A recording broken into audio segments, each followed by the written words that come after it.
వేణుగోపాల్ గారి సంతాప సభకు ఇచ్చేసిన కవులకు, రచయితలకు, సాహిత్యాభిమానులకు, ఆయన స్నేహితులకు అందరికీ స్వాగతం పలుకుతూ దయచేసి ఇక్కడ వేదిక ముందున్న సీట్లలో మీరు కూర్చోవలసిందిగా కోరుచున్నాం. మిత్రులారా, దయచేసి ఇక్కడ వేదిక దగ్గరికి వచ్చి కూర్చోవలసిందిగా మనస్ఫూర్తిగా ఆహ్వానిస్తున్నాం.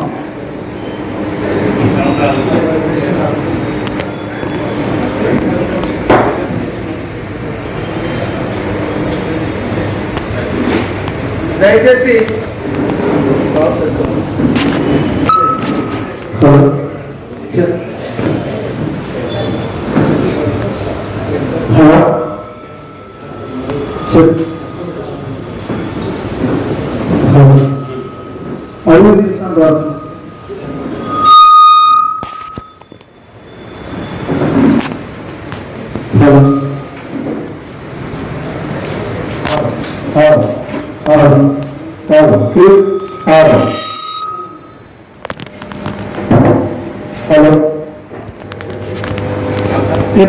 కర్నూలు సాహిత్య మిత్రులు నిర్వహిస్తున్న ఈ కాశీపట్ల గారి ప్రముఖ కవి కాశీపట్ల వేణుగోపాల్ గారి సంతాప సభ ప్రారంభమవుతుంది. మిత్రులారా, ఈ సభకు అధ్యక్షత వహించాల్సిందిగా ప్రముఖ కవి జి వెంకటకృష్ణ గారిని వేదిక రావాల్సిందిగా సభ్యంగా ఆహ్వానం పలుకుతున్నాను.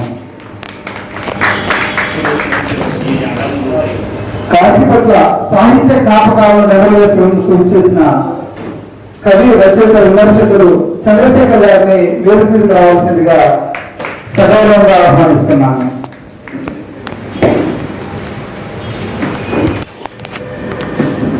మరొక రామ ఉమామేశ్వర శర్మ గారిని రచయిత, వారిని వేదిక రావాల్సిందిగా ఆహ్వానిస్తున్నాను.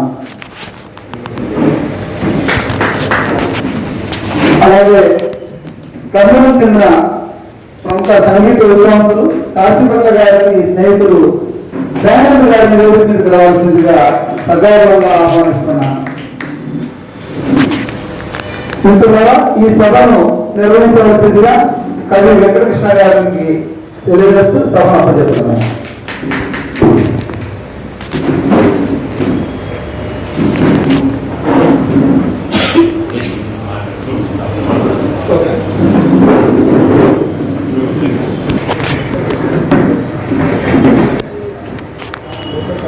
ఈ వేదికలో ఉన్నటువంటి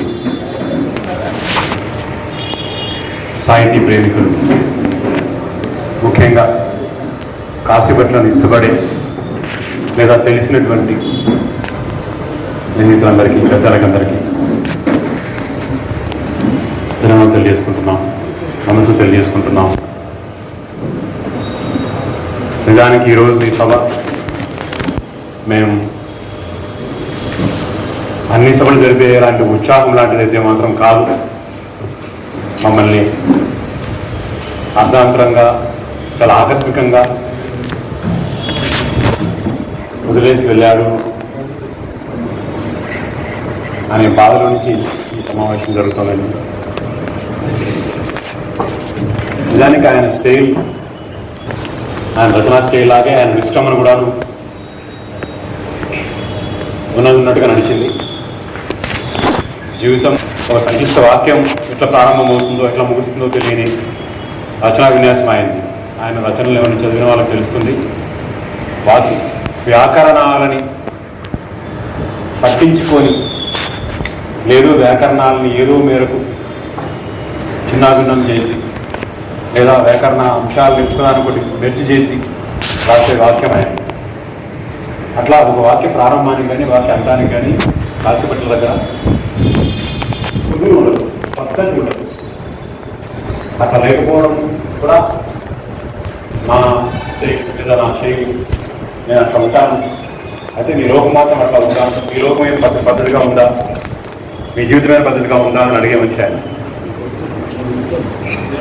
తనలో మనము ఆరోపించే అన్ని విషయాలకు లేదా మనకున్న సకల అభ్యంతరాలకు ఆయన ఉన్న కన్విక్షన్ ఏంటంటే నేను ఇట్లా ఉన్నాను నిజమే, అంటే మీరు చెప్పే లోకం, మీరు మాట్లాడే లోకం మీదైన లోకం కూడా ఎవరైతే అడుగుతారో అతని గురించి కూడా చెప్తారు. మీ జీవితమైన సరే సక్రమంగా నడుస్తుందా, ఏం సంక్లిప్తి లేదా, అబ్జర్వ్ లేదా, మీరు గమనించరు, ఎదుటోళ్ళు మాత్రం గమనించెప్తారు మీరు అని ఒక జస్టాపర్ చేసి వెంటనే అడిగే స్టేజ్. రచయితగా వ్యక్తిగా మనుషుల్ని ప్రేమగానో గౌరవంగానో ఆదరంతో చూసే మనిషే కావచ్చు, కానీ నీ సాహిత్యం ఇట్లా ఉంది ఏంటి, నువ్వు ఇట్లా ఉంటావేంటి అన్న వాళ్ళకి ఎటువంటి మొహమాటం లేకుండా ఎటువంటి ఇవ్వాల్సిన గౌరవం అవి ఇస్తూనే ఇట్లా అడుగుతాం గ్యారంటీ. సో అదే ఆయన స్టేజ్. అలాగనే ఆయన జీవితం గడిచింది, అలాగే ఆయన జీవితం ముగిసింది. ఈవెన్ 10:30 వరకు కూడా ఆయనతో కలిసిన మిత్రులకు తెలియదు. ఆయన చాలా హుషారుగా ఉన్నాడు, చాలా ఆరోగ్యంగా ఉన్నాడు, చాలా మంచిగా ఉన్నాడు, ఇంకేం ప్రాబ్లం లేదని వెళ్ళిపోయారు అక్కడ నుంచి. అయితే తర్వాత 7 గంటలకు వస్తే మళ్ళీ ఆయన లేడు. సో అట్లా ఆకస్మికమైనటువంటి జీవిత శైలి, జీవిత ప్రారంభము, జీవిత ముగింపు ఆయనది. అలాంటి వ్యక్తి నేనైతే పర్సనల్గా 32 సంవత్సరాల పాటు జర్నీ చేశాను. కేవలం సాహిత్యం మాత్రమే మమ్మల్ని కలిపింది. కాశీపట్ల వేణుగోపాల్తో సాహిత్యం ఉన్న వాళ్ళు ఎవరైనా సరే వాళ్ళ సాన్నిహిత్యం ఉండడానికి వ్యక్తిగతమైనటువంటి విషయాల కంటే కూడాను, అంటే వ్యక్తిగతం ఉండదా, అసలు ఎవరు లేరా, ఆ పరిధిలో ఎవరు లేరా అన్నది కాదు, అప్పుడు ఉంటారు. సో అలాంటి వ్యక్తి నా కళ నుంచి మాయమైపోయారు. దాన్ని నేను జీవించుకుని దాన్ని నేను సెల్ఫీ చేసుకొని నిలబడాలని అవసరం లేదు. ఆయన చూస్తున్నారు, ఆయన ఫీల్ అవుతున్నారు. ఆ సందర్భంగా సమావేశం ఏర్పాటు చేశాను. సమావేశం చాలా శాతాన్ని చాలా తక్కువ నోటీసే అయినా కూడా చాలా దూరం తెచ్చిన వాళ్ళు ఉన్నారు. మరీ ముఖ్యంగా ఉమామేశ్వరరావు గారు సార్ అయితేనే, విశ్వేశ్వరరావు గారిని యోగాన్ని చేతనే, ఇలా నందిగాన్ని చేతనే, ఇలా ఆయన ప్రేమికులు, ఆయన ఇష్టపడే వాళ్ళు, ఆయన అంటే గౌరవించే వాళ్ళు, లేదా ఆయన ప్రేమతో ఆయన ఎంచుకొని చేసుకునే వాళ్ళు ఉన్నారు ఈ ప్రపంచంలో. ఆయన తన ఒంటరి ఉంటున్నాడు, కానీ ఒంటరి ఏకాంత జీవితాన్ని ఇష్టపడ్డాడు, కానీ ఆ ఒంటరి ఏకాంత జీవితాల్లో నుంచి కూడా ఆయన మనుషులు కలిగినాడు. మనుషులకు, రచయితగా ఉన్న మనుషులకు లేదా ఇతర మనుషులకు ఎవరైనా సరే ఒక జీవితం ఉండదు. ఖచ్చితంగా మీరు మిమ్మల్ని అంచనా వేసుకుంటే కదా మీ జీవితంలో ఒక పాయ మాత్రమే నడవదు. అనేక పాయలు ఉంటాయి, మీకు తెలియకుండానే అనేక పాయలు ఉంటాయి, అనేకమైన స్ట్రీమ్స్ నడుస్తుంటాయి. ఒక నది కాదు మనం ఎప్పుడు కూడా. మన లోపల వేరుగా ప్రవహించి కనీసం 4-5 ఇంకా కాంగ్రెస్ కంటే 10 ఉన్న వాళ్ళు ఆ పాయలు ఉండేవాళ్ళు చాలా మంది ఉంటారు. అనేక కథలు నడుస్తుంటాయి మన చుట్టూ కూడా. ఏ కథ కాకదా అదొక స్క్రీన్ కట్టుకునేతూనే ఉంటుంది జీవితం అంతా కూడా. మనం అన్ని మిక్సప్ చేసుకొని మనం ఆలోచిస్తుంటాం. ఆ మిక్సప్ చేసుకొని ఇంత మిక్సప్ ఉంది అనుకున్న వాళ్ళు మాత్రమే తన జీవితాన్ని కాంప్లెక్స్గా ఉంది అని గమనిస్తాడు. అది లేని వాళ్ళు ఎందుకు నాకు చిగురాగా ఉంది అని చెప్పేసి సమాజం మీదకో, వ్యక్తుల మీదకో, విధి మీదకో, దేవుడి మీదకో ఆ పాయను తోసేసి ఈ పాయ పొందిన కారణం ఏమంటే కారణం అని చెప్పేసి కారణాలు వదిలేస్తాం. ఆ కాంప్లెక్స్ కారణం అక్కడ ఉంటుంది. ఆ కాంప్లెక్స్ నాలోనే ఉంది, నేను ప్రయోజనం అనుకున్నవాడు లేదా కళాకారులను రచయితగాను ఉన్నవాడైతే ఇంకా స్పష్టంగా దాన్ని చెప్పడం ప్రారంభిస్తాడు ప్రపంచానికి. అట్లా కాశీపట్లలో కూడాను వ్యక్తి మాత్రం ఉన్నాడు, వ్యక్తే ఉన్నాడు. అయితే అతని ఛాయలోనే, అతని పక్కనే కళాకారుడు ఉన్నాడు. తన వ్యక్తి మాత్రం విషయాలన్నింటినీ కూడా ఆయన కళారూపంలో ప్రదర్శించాడు. వ్యక్తిగత జీవితం చూసిన వాళ్ళు ఇన్ని రకాల చిత్రాన్ని ఇవ్వచ్చు. కాశీపట్ల అరాచకుడు, కాశీపట్ల చాలా దృశ్యం మాట్లాడతాడు, కాశీపట్ల ఆడవాళ్ళకి బిహేవ్ చేస్తాడు, ఇలా రకరకాల ఖాయం చేస్తూ ఉంటారు. అయితే ఇవన్నీ వ్యక్తిగత స్ట్రీమ్స్ అయితే వాటిని కళాకారుడిగా వ్యక్తిగతంగా సెటిల్ చేసుకున్నాడు. వాటిని అయితే కళలో వాటిని చర్చలు పెట్టాడు సమాజానికి. నన్ను ఆరోపించగల ముందు, వ్యక్తుల నుంచి ఆరోపించగల ముందు మిమ్మల్ని గురించి చూసుకోండి అని చెప్పేసి ఒకనొక వ్యక్తికి, సమాజంలో మనిషికి చెప్తున్నాడు తన రచన ద్వారా. ప్రతి పాట కూడాము ఆ ఫీలింగ్ చదివిన తర్వాత చూసిన తర్వాత ఇది సమాజం ఇచ్చినటువంటి రుగ్మత, సమాజంలో కాంప్లెక్సిటీ, సమాజంలో సంకీర్షత వ్యక్తుల మీద పడతారు. వ్యక్తులు మేమే అనుకుంటుంటారు, అహంపరమస్మి అని మేమే సరస్వం అనుకుంటాడు, మొత్తం నేనే అన్నిటి కారణం అనుకుంటాడు. ఎట్టి పరిస్థితులు కాదు అని కాశీపట్ల వేణుగోపాల్ చెప్తాడు. ఆయన వ్యక్తి మాత్రమే వ్యక్తి గురించినటువంటి విషయాలు రాస్తాడు, వ్యక్తిగతంగా రాస్తాడు. అయితే ఆ వ్యక్తిని గుణానికి తరచు చూస్తే, ఆయనతో తల చూస్తే ఏది నలిపితే అవుతుందో ఎక్కడో కింద తీసుకొని పెట్టాడు. సో సమాజపు గతాన్ని పైకి కన్నా వ్యక్తి మాత్రంగానే ఉన్నాడు అనిపించే ఆ సమాజపు ఆ ప్రక్రియలన్నింటినీ కూడా తన రచన చెప్పే ప్రయత్నం చేస్తాడు ఆయన. పైకి చూసే వాళ్లకు కాశీపట్ల వేణుగోపాల్ ఒక వ్యక్తివాడు. ఆయన రచన ద్వారా చూసినప్పుడు ఆ నిజమే చెప్పాల్సిందే. అయితే అది ఇట్లా ఉండడానికి కారణం ఏంటి, ఆ సంక్లిష్ట కారణం ఏంటి, ఆయన జీవితం ఏ మనిషి జీవితమైనా సరే ఆయన చేతిలో ఉంటుందా, లేదా ఆ మనిషి జీవితం ఇతర మనుషుల్లో ఉంటుందా అనేది మనం నిర్ణయించుకోవాల్సిన అవసరం ఉంటుంది. ఒక మనిషి జీవితం కాంప్లెక్స్గా ఉంది కాబట్టి ఆయన కాంప్లెక్స్గా ఉన్నాడు, సంక్లిష్టంగా ఉన్నాడు. ఆ మనిషి జీవితంలో ఉన్న ఆ జీవితం అంతా కూడా ఒక్కడే ఉంటుందా, లేదా ఆ నుంచి వచ్చే మనుషులతో అందరిదే ఉంటుందా?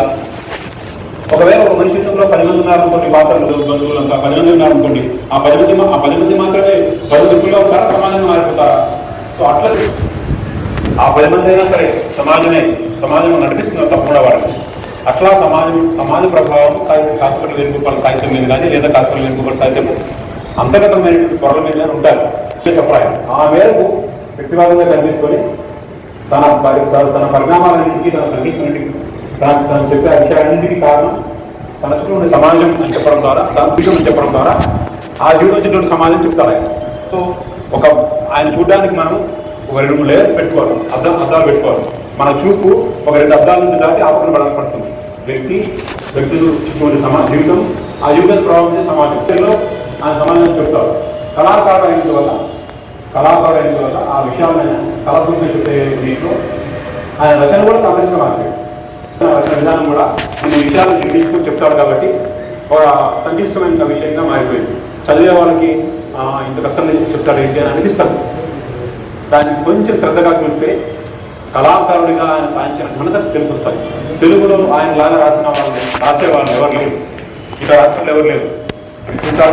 వ్యక్తి జీవితం ఉంటుంది, ఆ జీవితం ప్రభావం సమాజం ఉంటుంది. మేమంతా మాట్లాడడం ఏం రాస్తాము, నేరుగా వ్యక్తిని సమాజాన్ని టార్గెట్ చేస్తాను. నా సకల సమస్యలకి నా చుట్టూ ఉండే వ్యవస్థ కారణం అని చెప్పి చెప్పేస్తా. నా కథాయి చూస్తే నాకు ప్రారంభమవుతుంది, అట్లే ముగిసిపోతుంది. లేదా నా అలాంటి వాళ్ళు ఈ తెలుగు సమాజం మీద 175 మంది కూడా తెలుగు సమాజ జీవితానికి కారణం, తెలుగు వ్యవస్థనే కారణం చిన్నగేస్తాం మేమంతా. దాని కాదని దాని పక్కన చూడగలుగుతారు. వాళ్ళ రచనా సంవిధానాన్ని, రచనా ప్రక్రియని చూడడానికి చాలామంది ఆరోపణలతో లేకుంటే అది కామను తీర్పు ఇచ్చడానికి ఆస్కారం ఉంటుంది. కళగా మారిందా లేదా అన్న విషయాన్ని చూసినప్పుడు ఒక విషయం కళగా మారిందా లేదా, కళాత్మకంగా ఉందా లేదా, కళగా మారాలని చూసినటువంటి ప్రక్రియ అందులో విషయాలు లేదా తీసుకుంటున్నాము. ఖచ్చితంగా కాశీపట్ల కళాకారుడు, సో వ్యక్తి కళాకారుడు అనే 2 కోణాలతో కాశీపట్ల మనం చూడాల్సిన అవసరం ఉందని చెప్తూ, నేను మాట్లాడేది కాదు, నా ముందర దీనికోసం ఇచ్చినట్టు వింటున్నారు కాబట్టి మొదటగా ఇప్పుడు చంద్రశేఖర్ని ఉపయోగం చేస్తున్నా కోరుతున్నాను. మొదట ఎదుర్కోవడానికి పూలమాల వేసి శ్రద్ధాలు గడించి తర్వాత ముందుకు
పెద్దలకు, మిత్రులకు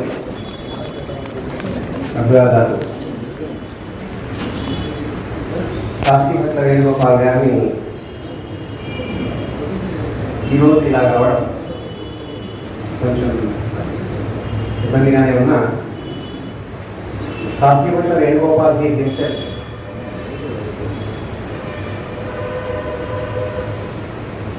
చెప్పిన విషయాలు మనం ఒకసారి గుర్తు చేసుకుంటే, how we can see Kasipatla Venugopal and his writings అనేది మనం అర్థం చేసుకోవచ్చు అని నాకు అనిపిస్తుంది. Let us understand Kasipatla Venugopal sir in his true state. దీనికి నేను కాశీపట్ల వేణుగోపాల్ గారిని గత 30 సంవత్సరాలుగా ఎరుగుదును. బృహదారణ్యకోపనిషత్ అని ఒక ఉపనిషత్తు ఉంది. ఈ బృహదారణ్యకోపనిషత్తులో ఒక మాట ఉంది, ఏకం ఆత్మభవత్. ప్రపంచంలో మొదట పుట్టినవాడు ఒక్కడే. ఈ ఒక్కడు జ్ఞానం కలిగి ఎరుక వచ్చి ప్రపంచంలో అన్వేషణకు కోరుకున్నాక తనకి ఇంకొకరి అవసరం వచ్చింది. ఇక్కడ నేనున్నాను, నాకు ఇంకో తోడు కావాలి, అది నువ్వు. ఇండియన్ ఫిలాసఫీకి సంబంధించిన అనేక పాయలు మనం సూచన మాత్రంగానైనా విని ఉంటాం. అందులో ఒకటి ద్వైతం, నేను నువ్వు.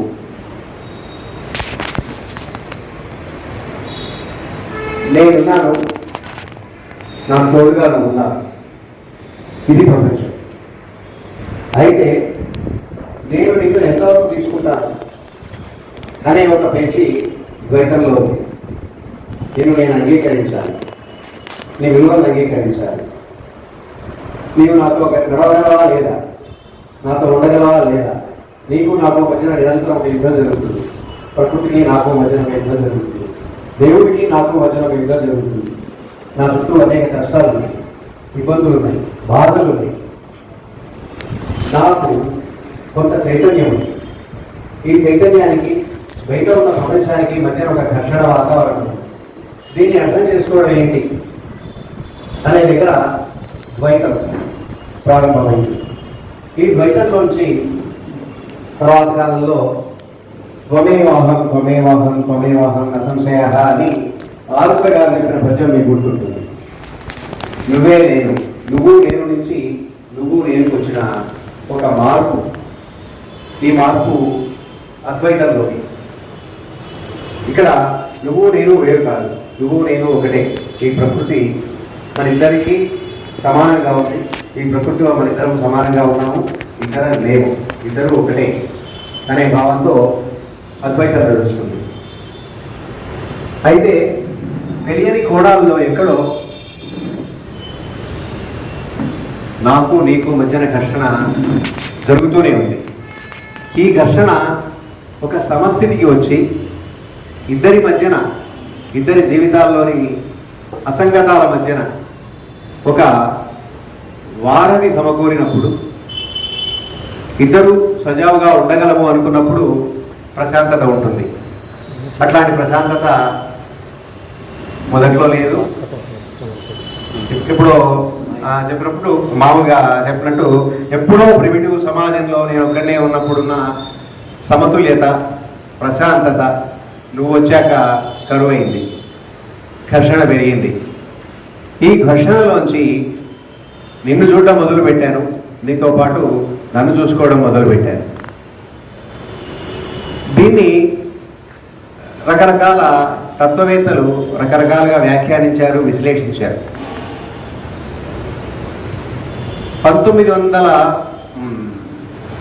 19వ శతాబ్దం మొదట్లో కిర్క్గార్డ్ అని ఒక ఫిలాసఫర్ తను ఒక కొత్త భావన తీసుకొని వచ్చాడు.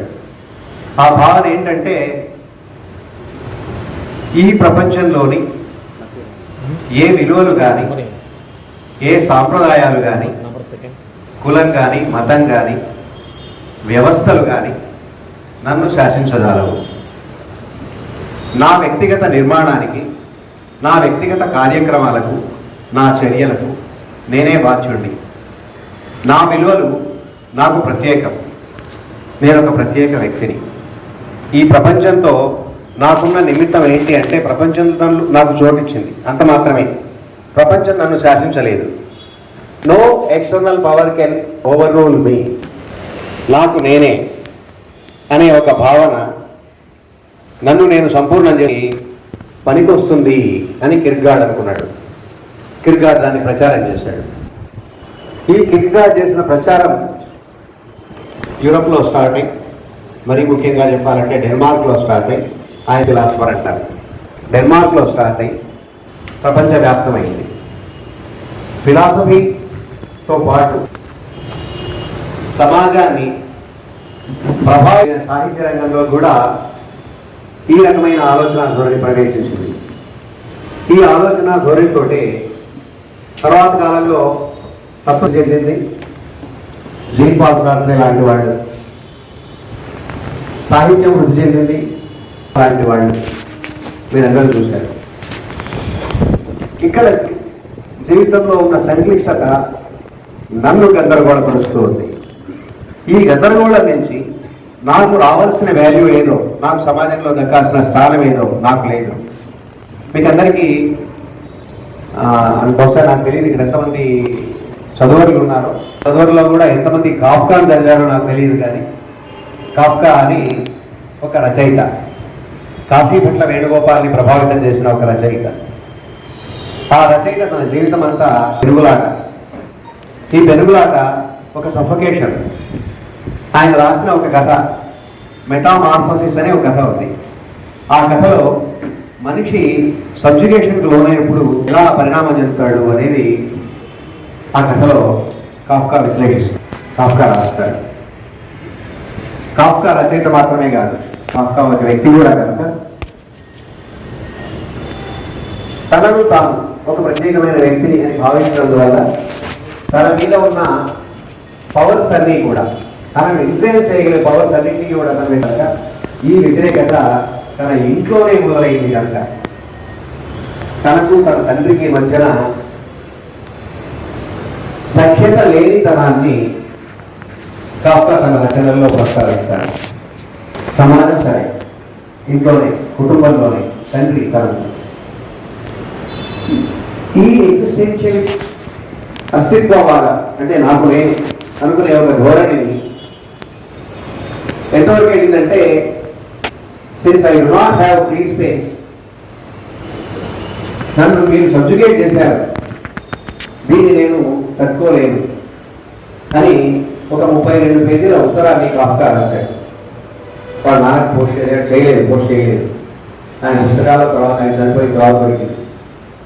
ఈ ఉత్తరాన్ని తర్వాత ఇప్పుడు ఆయన తర్వాత రచనలో చేశాడు. కాఫ్కా ఇన్ఫ్లుయెన్స్ కాశీపట్ల వేణుగోపాల్ మీద ఉంది అని చెప్పడానికి మనం కాశీపట్ల వేణుగోపాల్ని కొంచెం దగ్గరగా చూసినట్లయితే మనకు అర్థమవుతుంది. కాశీపట్ల వేణుగోపాల్ బయట నుంచి వచ్చిన ఏ విలువని కూడా అంగీకరించదు. మతం, రాజ్యం, కుటుంబానికి బదులు కాదు ఆయన, మతానికి బదులు కాడు, అండ్ స్టేట్ విలువలకి కూడా ఆయన బదులు కాడు. ఆయన తన ప్రత్యేక జీవిత శైలిని ఎన్నుకున్నాడు. ఆ జీవిత శైలిలోనే తన రచనలను కూడా ఆయన రాశాడు. తన రచనలన్నింటినీ కూడా ఆ రకంగా చూడాలేమో అని నేను అనుకుంటాను. అండ్ కాశీపట్ల వేణుగోపాల్ దగ్గరికి వచ్చేటప్పటికి ఇంకొక ఇష్యూ ఏంటంటే,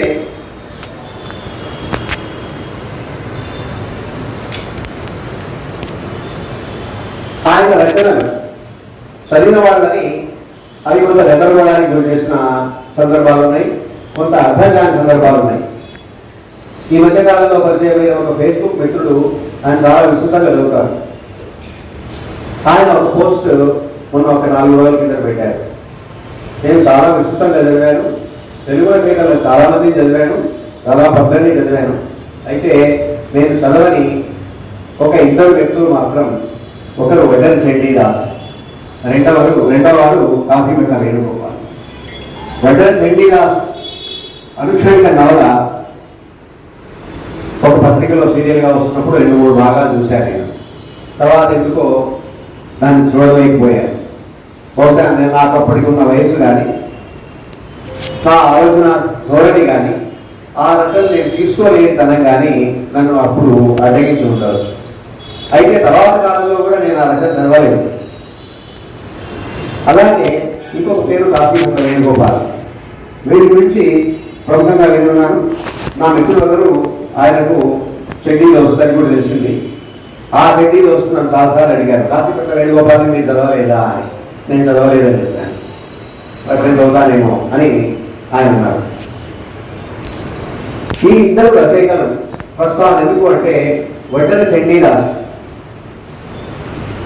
కూడా ఒక అస్తిత్వవాద రచయితగా పేరు పొంది ఉన్నాడు. ఆయన రాసిన రచనలు, ఆయన ఫిక్షన్ దగ్గర నుంచి ఫిలాసఫీ వరకు పుస్తకంగా రాస్తున్నాడు. వేణుగోపాల్ తన రచన అన్నింటిలో కూడా ఒక ఫిలాసాఫికల్ టోన్ ని ఇంపాక్ట్ చేసి ఉన్నాడు. ఇది మనం గుర్తుపెట్టుకోవాల్సిన ఒక అంశం. 1990లలో ఒక మిత్రుడు నాకు కాశీపట్ల వేణుగోపాల్ గారు రాసిన కథలు రచించారు కొన్ని. ఈ కథల్ని చదివి మనం మన ఒపీనియన్ చెప్పాలి, ఈ కథలు మీరు ఒకసారి చూడండి అన్నారు. నాకు అప్పటికి కాశీపట్ల వేణుగోపాల్ గారు వ్యక్తిగతంగా పరిచయం లేదు. ఆ కథలన్నీ ఆయన ఇస్తే నేను ఆ కథల్ని చదివాను. చదివిన తర్వాత ఆ కథల్ని నాకు ఇచ్చిన మిత్రుడు మళ్ళీ నా దగ్గరికి వచ్చి ఆ కథల మీద నీ ఒపీనియన్ ఏంటి అని అడిగారు. నేను కొంచెం ఆలోచన చేసి ఏం చెప్పాలి, నేను సభ్య సమాజంలో ఉన్నా, ఆయనకి ఇబ్బంది లేని విధంగా ఒకసారి నేను నాతో మాట్లాడుతున్న వ్యక్తి ఆయన కమ్యూనికేట్ చేస్తారు మళ్ళీ మీ రచనల గురించి ఫలానా వ్యక్తి అభిప్రాయం ఇది అని నేను ఒకసారి మర్యాదపూర్వకంగా మాట్లాడదామనుకున్నాను. కానీ ఆయన రచనలు చూసిన తర్వాత అలా మాట్లాడాలి అని అనిపించలేదు. నేను కాశీపట్ల వేణుగోపాల్ గురించి ఆయన తొలి రచనలు చదివడంగానే నాకు కలిగిన మొదటి అభిప్రాయాన్ని ఓపెన్గా ఆయన చెప్పేశాను. అదేంటంటే, కాశీపట్ల వేణుగోపాల్ ఒక సాంప్రదాయ భ్రష్టవాది అని చెప్పారు. అంటే ఆయనలో ఒక సాంప్రదాయం ఉంది, సంస్కృతి పట్ల, సమాజంలోని విలువల పట్ల ఆయనకు ఒక రెస్పెక్ట్ ఉంది. అట్ ది సేమ్ టైం ఆయన ఇష్టపడే ఒక సమాజం, ఒక సంస్కృతి ఏంటి అంటే, హిందూ సమాజంలోని కర్మకాండంతో సంబంధం లేని హిందూ ధర్మాన్ని ఆయన విశ్వసిస్తున్నారు అని నాకు అనిపించింది. నేను అదే విషయాన్ని ఆ మిత్రుడికి చెప్పాను. దీన్ని నేను ఎవరికైనా చెప్పొచ్చా అన్నారు. లక్షణంగా చెప్పండి అన్న. తర్వాత 2-3 సంవత్సరాలకి కాశీపట్ల వేణుగోపాల్ గారి నేను చీకటి నవల అప్పుడే బుక్గా వచ్చింది. ఆ పుస్తకం ఇచ్చారు. ఆ పుస్తకం చదివి నేను ఒక విభాగానికి గురయ్యాను. అదేంటంటే, కాశీపట్ల వేణుగోపాల్ రచనల్లో నేను మాత్రమే ఉంది, నువ్వు ఉంటే రేఖా మాత్రంగా ఉంది, నీకు సంబంధించిన వ్యవహారాలు ఏవి లేవు, ఉంటే గింటే నేరుతో సంబంధం ఉన్నవి మాత్రమే ఉన్నాయి. అయితే ఈ నేను ఎవరు అంటే, ఇంకొక అడుగు ముందుకు వేసి చూస్తే ఈ నేను ఒక పురుషుడు. కాశీపట్ల వేణుగోపాల్ న్యాచురల్గా ఆయన జెండర్ బేస్డ్. ఈ మధ్యలో మా మిత్రుడు ఒక వ్యాసం రాశారు, వెంకటకృష్ణ గారు. రాస్తూ అందులో ఆయన పురుష కేంద్రక పాత్రల ప్రధానంగా రాస్తున్నాడు అని మాట్లాడారు. దాంట్లో నాకు ఎలాంటి వేదాభిప్రాయం లేదు, అంగీకరిస్తాను నేను. అది ఆయన చూసిన జీవితం, ఆయన చూసిన విలువలు, ఆయన సంస్కృతికి సంబంధించిన విషయాలు. వీటిలో కూడా ఈ అస్తిత్వవాద ఛాయలు ఎంత బాగా కనబడతాయి అంటే, అవతలి వాళ్ళు ఆబ్జెక్టిఫైడ్ ఆయన దృష్టిలో. ఆయన ఒకటే సబ్జెక్టివ్. ఒక ఇందాక వెంకటకృష్ణ చెప్పినట్టు అనేక ప్రవాహాలు తనలో ప్రవహిస్తున్న ఒక మనిషి ఆయన. ఆ మనిషి తనలో చూసుకోవడం మొదలుపెట్టి, ఈ మొదలుపెట్టిన క్రమం ఎలా ఉంది అంటే, ఇంకా బయట సమాజంలోని అనేక విషయాల పట్ల తనకు సంబంధం లేని, తనకు అవసరం లేని వ్యవహారాలుగా ఆయన సమాజపు పోగడాన్ని భావించారు. అందువల్ల ఎక్కడా కూడా ఆయన సమాజంతో సాహిత్యపరంగా కానీ ఇంకో రకంగా కానీ కలవడానికి ఇష్టపడని ఒక అంతర్ముఖుడయ్యాడు. ఇలాంటి అంతర్ముఖత్వమే మనము వడ్డెర శ్రీనివాసరావు కూడా చూశారు. వడ్డెర శ్రీనివాస్ తను పనిచేస్తున్న కాలంలో చాలా అంతర్ముఖుడు. ఎంత అంతర్ముఖుడు అంటే ఆయన ఒక ఫిలసాఫికల్ రచన చేసినప్పుడు ఆ ఫిలసాఫికల్ రచనని ఎవరు పట్టించుకొని ఒక పరిస్థితి నుంచి ఒక బెంగాలీ ఫిలాసఫర్ వచ్చి వడ్డెర శ్రీనివాస్ రాసిన ఆ ఫిలాసఫీకి సంబంధించిన ఒక చిన్న 18 పేజీల వ్యాసం చూసి ఆశ్చర్యపోయి దీన్ని ఎలా చేయాల్సిన అవసరం ఉంది, దీన్ని ఇంకా కొంచెం బాగా రాయాల్సిన అవసరం ఉంది, దీంట్లో చాలా విలువ ఉంది, చాలా వాల్యూస్ ఉన్నాయి అని చెప్పి ఆయనతోటి ఆ పని చేయించారు. తర్వాత శ్రీనివాస్ తన టెక్స్ట్లో రాసుకున్న మొదటి వాక్యాలు, నేను ఒకసారి ఆ మొదటి వాక్యాన్ని కోట్ చేస్తూ నా ఉపన్యాసాన్ని కొనసాగిస్తాను. మొదటి వాక్యాలు ఆయన ఏమంటారంటే, contradictoriness is ontic and contradictoriness contradicts itself అని మొదలు పెడతాడు వ్యాసం. నేను చెప్పేది మీకు అందరికీ ఫ్రెంచ్ అని నాకు అర్థమవుతుంది. మనసులో ఉండే విరుద్ధ భావనలు అనేవి ఫినామినల్ కాదు, ఆంటిక్ అని వడ్డెర శ్రీనివాస్ చెప్తారు. ఆంటిక్ అంటే ఏంటంటే ఆ సందర్భంలో ఇవాళ నేను ఇప్పుడు ఇక్కడ ఉన్నాను, ఈ మాట మాట్లాడుతున్నాను, నెక్స్ట్ క్షణంలో నేను ఏం మాట్లాడతానో దాని మీద నా కంట్రోల్ ఉంటుంది. వేణుగోపాల్ ఆయన ప్రతిభ వ్యక్తి, ఆయన రాస్తున్న రచనలకి, ఆయన భావనలకి చాలా ఒక ఫిలసాఫికల్ లైన్గా నాకు అది తోచి వేణుగోపాల్ గారి దగ్గరికి వెళ్ళి ఆ పుస్తకం ఇచ్చాను. ఇస్తే ఈ పుస్తకం నేను ఇప్పుడు చదువుతాను అన్నాను. మీకు తొందరేం లేదు, టేక్ యువర్ ఓన్ టైం, ఈ పుస్తకం మీరు చదవగలరు, మీకు దగ్గర పుస్తకం అనిపించింది నాకు, అందుకే మీకు ఒక కాపీ ఇస్తున్నాను అన్నాను. నేను చదవడానికి ప్రయత్నిస్తాను అన్నాడు. దాని ఒరిజినల్ టెక్స్ట్ ఓన్లీ 18 పేజెస్. దాన్ని మళ్ళీ ఇంకొంచెం విస్తరించి వడ్డెర శ్రీనివాస్ తోటే ఆ రోజు ఆ బెంగాలీ ఫిలాసఫర్ ఇంకొక రాయించాడు. అడ్లూరి రఘురామరాజు దానికి పూర్వ వ్యాఖ్యానాలు, ఉత్తర వ్యాఖ్యానాలు అన్నీ చేసి దాదాపు ఒక 300 పేజీల పుస్తకంగా దాన్ని ఆక్స్ఫర్డ్ యూనివర్సిటీ వాళ్ళతోటి పబ్లిష్ చేయించారు. ఈ పుస్తకానికి సంబంధించిన ప్రిఫేస్ లో ఆయన ఒక మాట ఏమంటారంటే, ఆయన ఉద్దేశంతో నేను ఆ పుస్తకాన్ని ఆయన ఇచ్చానని చెప్పాను. అయితే వడ్డెర శ్రీనివాస్ ఆ పుస్తకానికి సంబంధించిన ముందు మాటలో ప్రిఫేస్ లో కొన్ని వాక్యాలు రాశారు. ఆ వాక్యాలు నన్ను ఎంతగా ఇంప్రెస్ చేశాయి అంటే, నిజానికి ప్రతి రచయితకు సంబంధించినవి రాష్ట్రీయకు కూడా ఇంకా ఎక్కువగా సంబంధించినవి అని అనిపిస్తుంది. Let me quote those few lines. మహిళా పాఠకులకి ఇంగ్లీష్ అర్థం అవుతే నన్ను క్షమించాలి, అందులో నేను కొంచెం ఎక్స్ట్రావెంట్ పదాలు అంటే, all writing is in a way boring.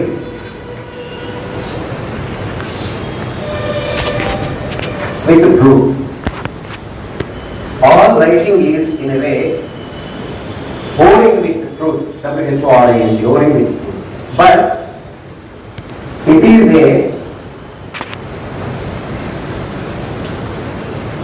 premonitions pleasure of inevitable monogamous cursing bliss అని రాశారు. కాశీపట్ల వేణుగోపాల్ రచనలన్నీ ఈ లక్షణాలు కనబడతాయి. ఆల్ రైటింగ్ ఇదే స్కోరింగ్. అంటే ఈ స్కోరింగ్ అనే దాన్ని మనం ఎట్లా చెప్తామంటే, మన మనసులో ఉన్న భావాలని క్యాండిడ్గా వ్యక్తపరచడానికి అవకాశం ఉన్నప్పుడు వ్యక్తపరచగలిగిన వాళ్ళు వ్యక్తపరిస్తే దాన్ని తీసుకునేవాళ్ళు. ఈ అంటే నాకు తెలిసి ప్లాటో గురువు ఎవరు చెప్పగలరా? సోక్రటీస్ దగ్గర నుంచి ఈ ప్రక్రియ స్టార్ట్ అయింది. రచనల్లో మనము ఒక ఫిక్షన్, మన భావాలని కూడా ఆ ఫిక్షన్తో పాటు వ్యక్తం చేయడం, ఇది వాస్తవం. ఒకవేళ ఫిక్షనే లేదు, మన భావాలే రాసినప్పుడు కూడా అది వాస్తవంగా ఉంటుంది. అయితే ఈ వాస్తవంలో ఒక మోనోగమి ఉండొచ్చును, but at the same time ఒక ట్రస్టింగ్ ప్లేస్ గా రచయిత దాన్ని భావిస్తాడు కాబట్టి వాడు ఆ రచన చేపడతాడు. కాంతిపట్ల వేణుగోపాల్ చేపట్టిన రచనలన్నీ కూడా ఆయనకే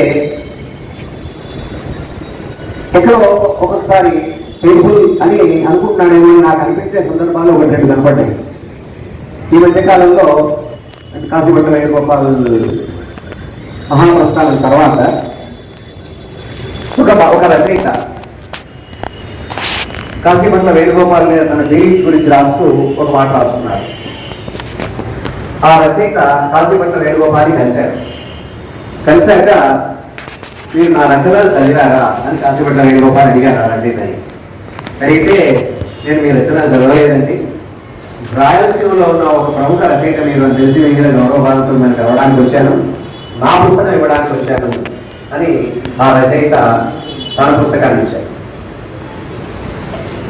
అప్పుడు కాంతిపట్ల వేణుగోపాల్ ఏమన్నారని ఆ రచయిత రాశారంటే, నా రచనలు చదివిన వాళ్ళు ఎవరు మళ్ళీ నన్ను చూడాలనుకోరు, నా రచనలు చదివాక మీకు నన్ను కలవాలనిపిస్తే మళ్ళీ రండి అన్నారు. ఇక్కడ నేను ఇందాక చెప్పిన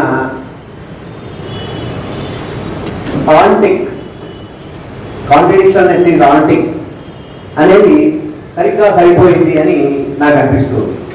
ఆయన ఒకసారి రచన చేసిన తర్వాత ఆ రచనలో ఏముందో ఆయన తెలుస్తుంది, రచన చేసుకున్నప్పుడు కూడా ఆయన తెలుస్తుంది, ఆ రచన ఎంతమంది తీసుకుంటారో అనేది కూడా ఆయన తెలుస్తుంది.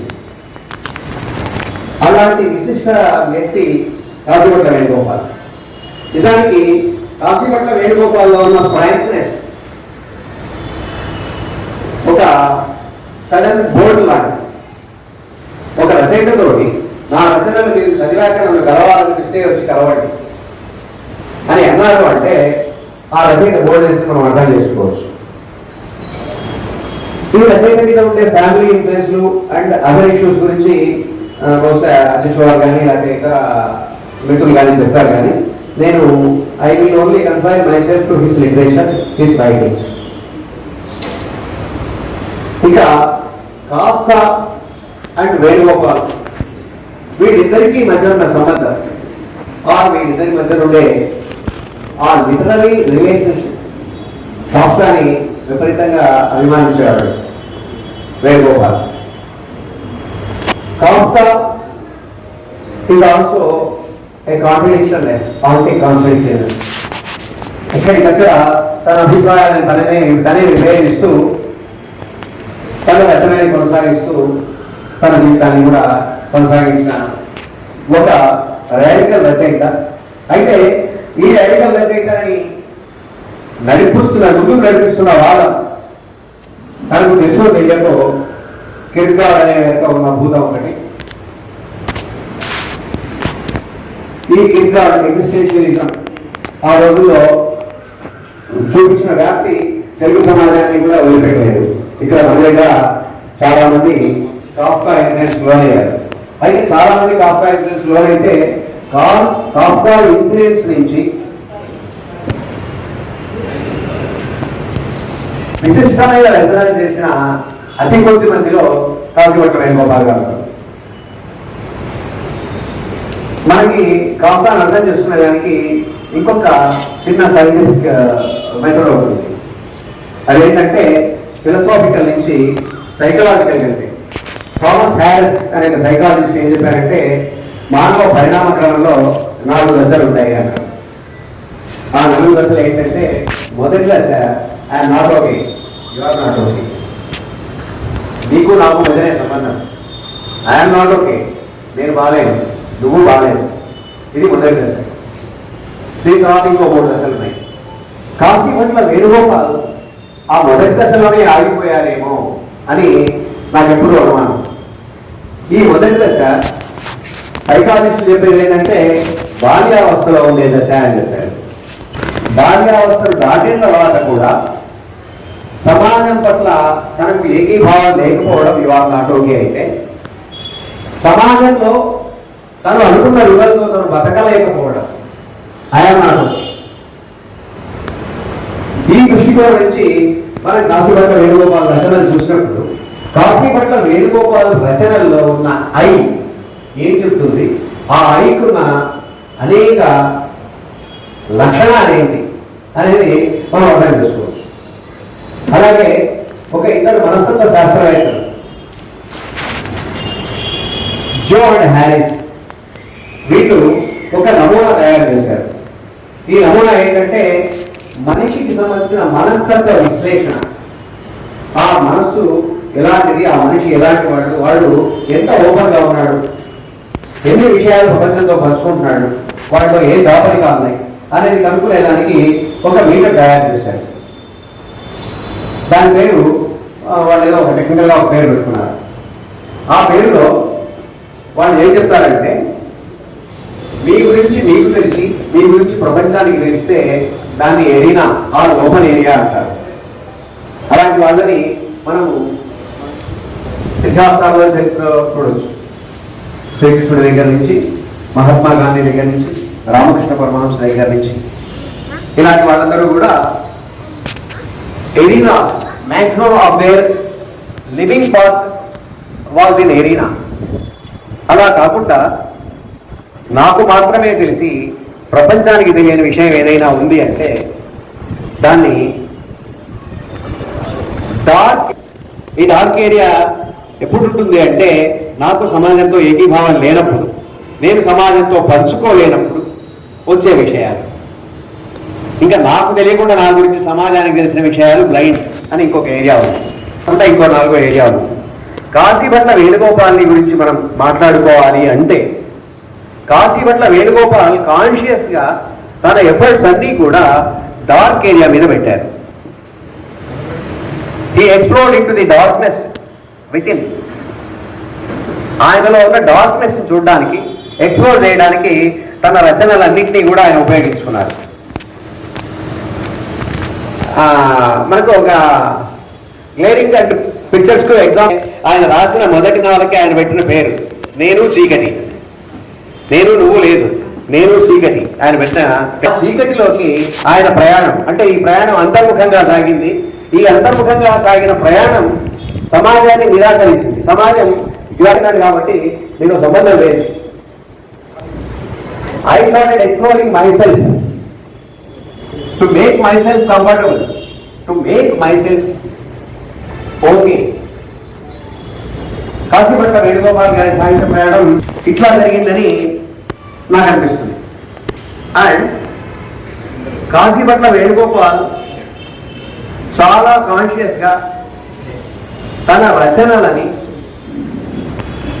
తన డార్క్నెస్ ని ఎక్స్ప్లోర్ చేయడానికి, తన ఫిలసాఫికల్ ప్యాటర్న్స్ ని కనుక్కునేదానికి ఉపయోగించుకున్నారు అని నాకు అనిపిస్తుంది. చాలా మంది అంటూ ఉంటారు వేణుగోపాల్ ఈజ్ అనార్కిస్ట్. ఆయన అనార్కిస్ట్ కాదు. మీరు ఒకసారి ఆయన ఇంటికి వెళ్ళి ఉంటే మీకు ఆ విషయం అంతా కావాలి. చక్కగా అమర్చబడిన లైబ్రరీ, ఒక తెల్లని పరుపు కవర్తో ఉన్న పరుపు, ఒక వాలు కుర్చీ, చుట్టూ ఒక 4 కుర్చీలు, చాలా కంఫర్టబుల్ అయిన, చాలా ఆర్గనైజ్డ్ అయిన ఒక లైఫ్ ఆయన లీడ్ చేస్తూ ఉన్నారు. He's very meticulous, he's not anarchic. Anarchic అంటే తనను గురించి తను ఏమీ పట్టించుకోకుండా తన మీద అధికారాన్ని డిఫైన్ చేయడం అంటూ ఎలా ఉంది. దాంతోపాటు తన గురించి కూడా తనకి ఏమీ స్పృహ లేకుండా బతకగలిగిన వాడిని, ఆ ఏ విలువను లెక్క చేయని వాడిని మనం అనార్కిక్ అనవచ్చు. కానీ ఆయన రచనల్ని కానీ ఆయన లైఫ్ ని ఆర్గనైజ్ చేసుకున్న కానీ మనం గమనించినట్టయితే ఆయన అనార్కిస్ట్ కాదు అని మనం అర్థం చేసుకోవాలి.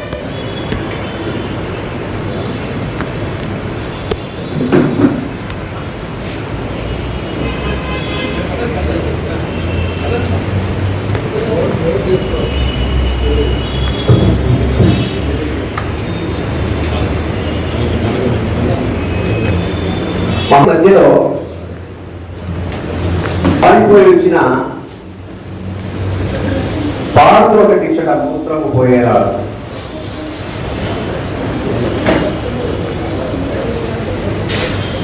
బహిరంగ రంగ ప్రవేశానికి విషాదాల దొంగపు టోకన్ టికెట్ల ఇక్కడ క్షరా మామూలే స్త్రీలకు ప్రత్యేక స్థలం కలదు.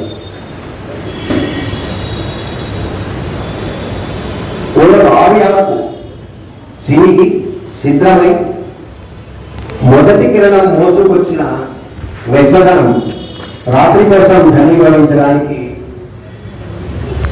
దుఃఖిస్తుంది. నా వెనుక నన్ను నేను దాచుకున్న నా నుంచే దాపు కోసం దొంగదాపత్యం ఎంత వేగా దుఃఖిస్తూ ఘనీభవించి రాత్రి నుంచి వెచ్చదనం తనని మోసుకొచ్చిన కిరణాన్నెక్కి వలస వెళ్ళిపోయింది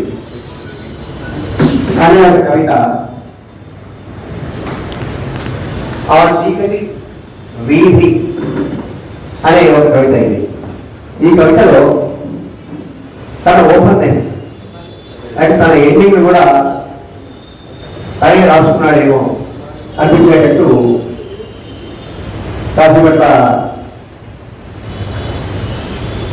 ఆ రచనే కాదు అనేక రచనలు సాగాయి. ఈ రచనలన్నీ కూడా మనిషి తన అంతరంగ అన్వేషణని మనకు చెప్పకుండానే చెప్పే విషయాలు అని నేను అనుకుంటూ ఉన్నాను.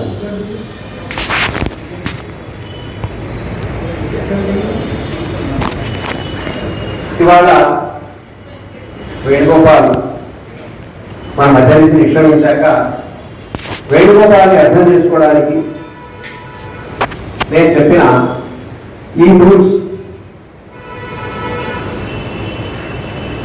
పనికొస్తాయని నేను అనుకుంటున్నాను కనుక అవి మీతో షేర్ చేసుకోవాలనిపించింది. అందువల్ల ఒకవేళ కొంచెం సమయం ఎక్కువ తీసుకుంటే అధ్యక్షులు వారిని అందించాలి. మిత్రులందరికీ మరోసారి అభివాదాలు. Thank you.